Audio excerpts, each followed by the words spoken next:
Já a Comissão de Educação da Câmara dos Deputados aprova o projeto que cria o marco legal para a indústria dos jogos eletrônicos aqui no país. A reportagem é de Vitor Moraes. A Comissão de Educação aprovou nesta semana o projeto de lei que cria o marco legal para a indústria de jogos eletrônicos no Brasil. O texto da Câmara dos Deputados recebeu o relatório favorável da senadora Leila Barros, do PDT do Distrito Federal, e agora segue para o plenário em regime de urgência. O projeto regula a fabricação, a importação, a comercialização, o desenvolvimento e o uso comercial dos jogos, além de apresentar medidas para incentivar o ambiente de negócios e aumentar a oferta de capital para investimentos no setor. Márcio Filho, presidente da Associação de Desenvolvedores de Jogos Digitais do Estado do Rio de Janeiro, explica que o marco legal altera completamente o cenário do setor dos jogos eletrônicos no Brasil, trazendo um nível de segurança jurídica e viabilizando novas formas de possibilidades de políticas públicas. Ele fundamentalmente, Vitor, resolve problemas do passado que a gente até então não tinha como resolver, como tratar, que é o caso, por exemplo, de que não existia até o presente momento um Código Nacional de Atividade Econômica relacionado ao setor de jogos eletrônicos. Então, hoje, qualquer pessoa que tivesse um estúdio de jogos no Brasil, quando fosse olhar o cartão CNPJ, né, que diz lá do que a empresa faz, se é uma padaria, se é uma farmácia ou se é um estúdio de jogos, ela não poderia ter um estúdio de jogos porque essa era uma atividade empresarial não reconhecida pelo Estado brasileiro. Então, a lei corrige essa distorção. Ao mesmo tempo, se não existe empresa, também não existe emprego.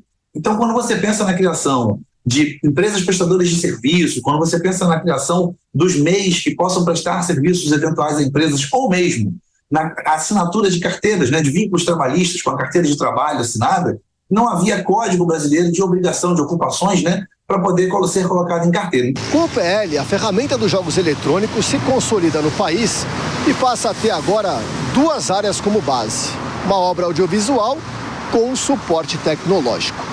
E claro que isso conecta com outras áreas, como por exemplo da cultura, de pesquisa e desenvolvimento e das startups, gerando cada vez mais reconhecimento. Rodrigo Terra, presidente da Abra Games, diz que agora fica muito mais fácil saber de fato o tamanho do mercado. O esforço de mapeamento que a gente tem que fazer é enorme, né? Porque você tem que caçar as empresas que estão debaixo de 11 atividades econômicas aí e tentar descobrir o que acontece. Quando você tem uma organização em uma atividade única, primeiro você tem essa questão do próprio entendimento do tamanho do mercado e também você consegue fazer políticas direcionadas para esse setor também, né, de uma forma especializada, né? Hoje a gente acaba sendo muito pulverizado e quando a gente tem esse entendimento do KNAI, quando você abrir um CNPJ, outras questões, como a própria, como você bem citou, as questões do emprego, né? Ou seja, as profissões ou o tipo de serviço que eu quero abrir uma empresa. Eu quero abrir uma empresa de QA, que é um serviço, né? Um testador de jogo. Eu quero abrir uma empresa que só testa jogo.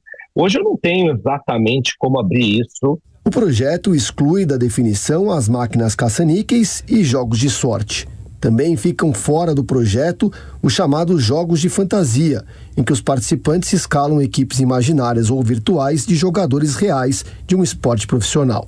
Essa modalidade de jogos online já é regulada pela Lei 14.790 do ano passado, que trata das apostas de cotas fixas, conhecidas como bets.